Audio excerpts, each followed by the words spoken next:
J'éprouve un immense plaisir de prendre la parole à l'occasion de cette cérémonie des vœux de fin d'année 2022.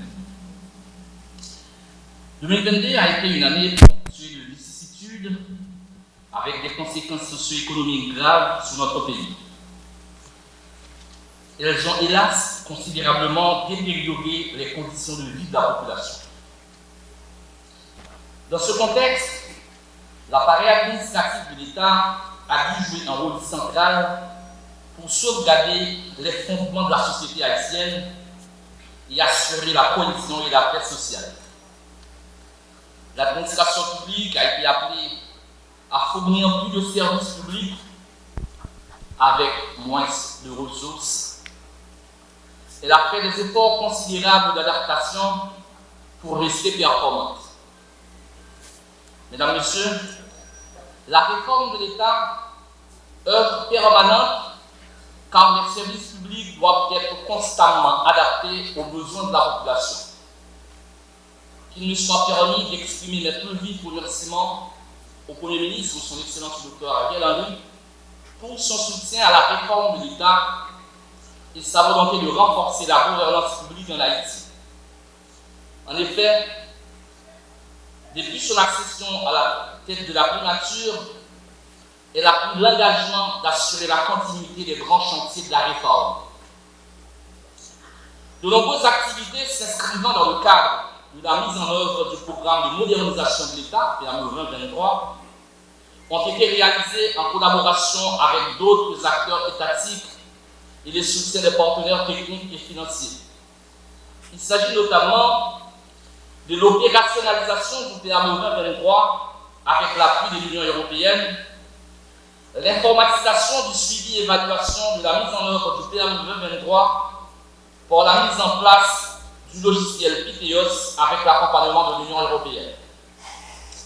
L'évaluation de la gouvernance publique en Haïti en lien avec le programme de modernisation de l'État avec l'appui technique de l'Organisation pour la coopération et le développement économique.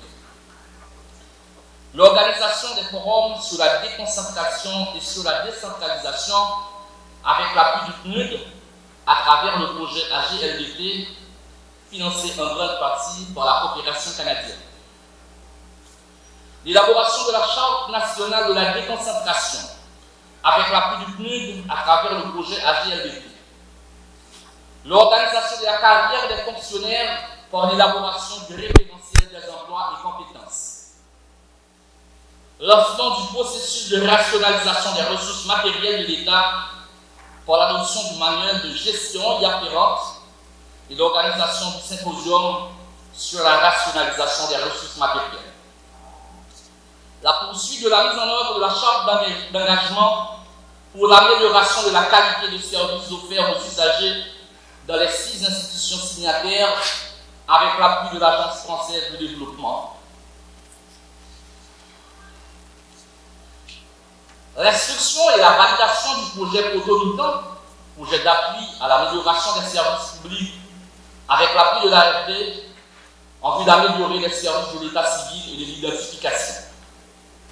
L'articulation du programme de modernisation de l'État 2023 avec l'ODD 16 en vue de mettre en exergue le rôle central du PAME 2023 dans la réalisation des ODD tout en tenant compte d'une synergie nécessaire à la mise en œuvre nécessaire. Je profite de cette occasion pour exprimer à tous ceux et à toutes celles qui nous ont soutenus mes plus vifs remerciements. Madame, Monsieur, la modernisation de l'appareil administratif de l'État se poursuivra en 2023. La continuité des actions de réforme doit être assurée. Je pense à la mise en œuvre des recommandations de l'examen de la gouvernance publique en Haïti visant à renforcer l'administration pour une gouvernance publique résiliente et durable.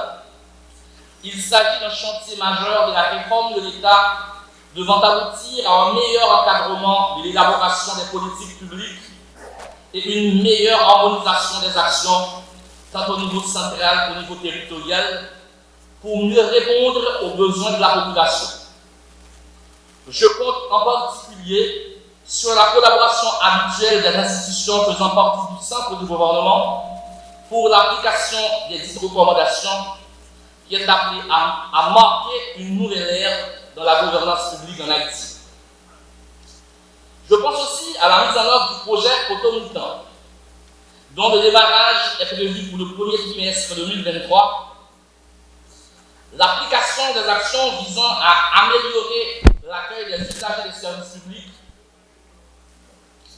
renforcer la gouvernance territoriale et l'accompagnement des processus d'adoption d'une politique nationale de décentralisation, l'organisation de la carrière des fonctionnaires et la mise en place de la validation des acquis de l'expérience professionnelle, la révision des plans sectoriels de réforme dans une perspective de prolongement, d'actualisation du programme de modernisation de l'État. Ces actions de réforme sur le long terme devront contribuer à la transformation de l'action administrative et à l'amélioration des conditions d'existence de la population partout à travers le territoire.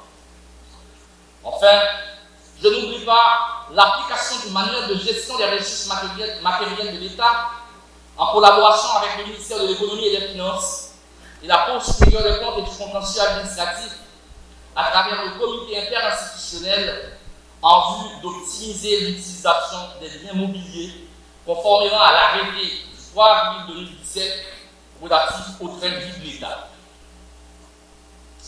L'adoption et la mise en œuvre d'une politique de gestion des ressources humaines en vue de répondre de manière performante aux exigences de la population.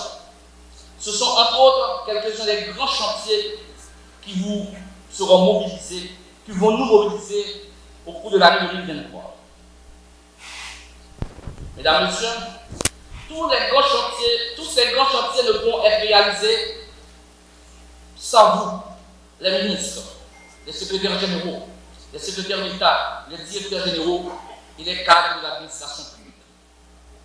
Je n'ai pas de doute que sous le haut patronage du Premier ministre, votre pleine et franche collaboration habituelle nous permettra de mettre en œuvre de manière performante ces chantiers de réforme.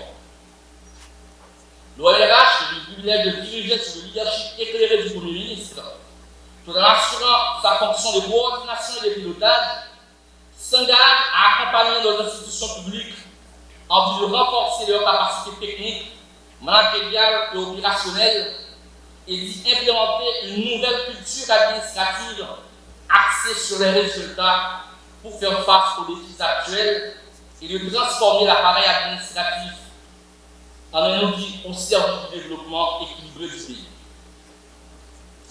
Je ne saurais terminer mes propos sans souhaiter à chacun de vous, en tout particulier au Premier ministre, aux membres du gouvernement et à tous ceux qui sont avec nous là aujourd'hui, un merveilleux Noël et de bonnes fêtes de fin d'année.